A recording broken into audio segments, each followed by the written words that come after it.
Froggy's Halloween by Jonathan London, illustrated by Frank Remkowitz. For Froggy, Halloween meant candy, but it also meant dressing up, and he wondered, what should I be for Halloween? I know, cried Froggy. Super Frog! Flying high over the city, faster than a dragonfly, stronger than a bullfrog. No, something spooky. I know, cried Froggy. Ghost Frog!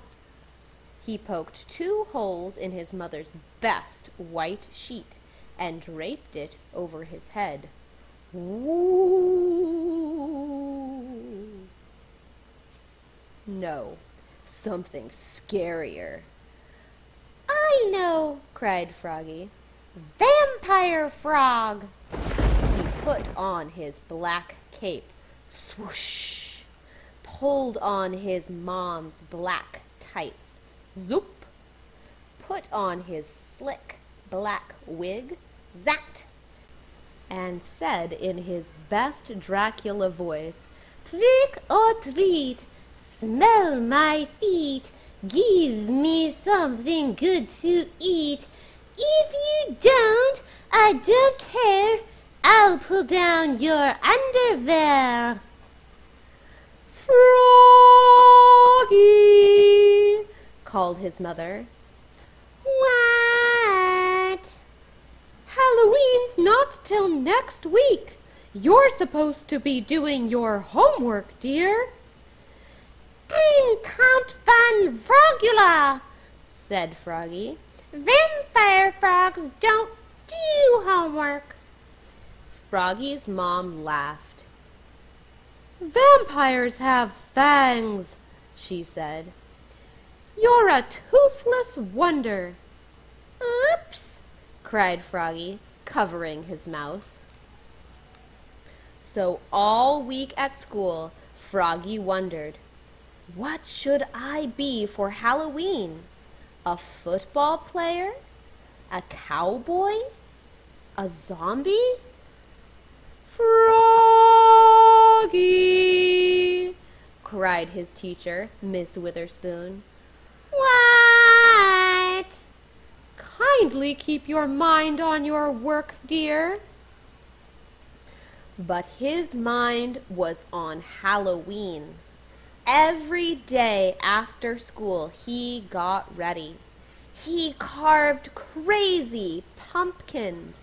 He hung sticky spider webs all over the front of his house. He hung his mother's sheet like a ghost in the wind, and he practiced. Trick or treat, smell my feet, give me something good to eat. If you don't, I don't care, I'll pull down your underwear. At last, it was the night before Halloween, and all through the house there were creaking sounds and scratching sounds. Froggy was scared.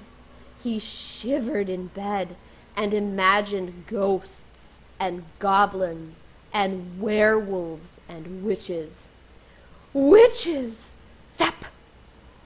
I know, cried Froggy. I'll be the Frog Prince for Halloween. And in the morning, he put on his black cape, swoosh, pulled on his mom's black tights, zoop, put on his slick black wig, zat, plunked on a gold crown, zunk, and flashed his mighty sword. Ta-da! At the Halloween parade at school, all the girls thought he looked cute, especially Froggalina. And that night, when the dark crept in, and all the ghosts and goblins crept out to trick or treat, boo, Princess Frogalina leapt out and chased after the Frog Prince to give him a kiss. "Eek!" cried Froggy. He was never more scared in his life. He leapfrogged over his mother. He leapfrogged over his father. He leapfrogged over his friend Max and flopped up Max's steps. Flop, flop, splat. He tripped on the porch, and Frogalina fell on top of him. The door flew open and uh-oh. There stood the wickedest witch in the world. "Trick or treat?" squeaked Froggy, looking more red in the face than green. Luckily, Frogalina ran away, and the witch turned out to be Max's granny. And that Halloween, Froggy got tons of candy. But his sword had torn a hole in his candy bag, and by the time he got home, his candy was all gone. "Oh no!" cried Froggy. "What's the matter?" asked his mother. He showed her his empty bag. "Well, you're in luck," said his mother, holding up a full bowl. "I guess nobody liked my treats." And what do you think she gave him? Chocolate-covered flies! "Yum!" cried Froggy. "My favorite!" Munch, crunch, munch.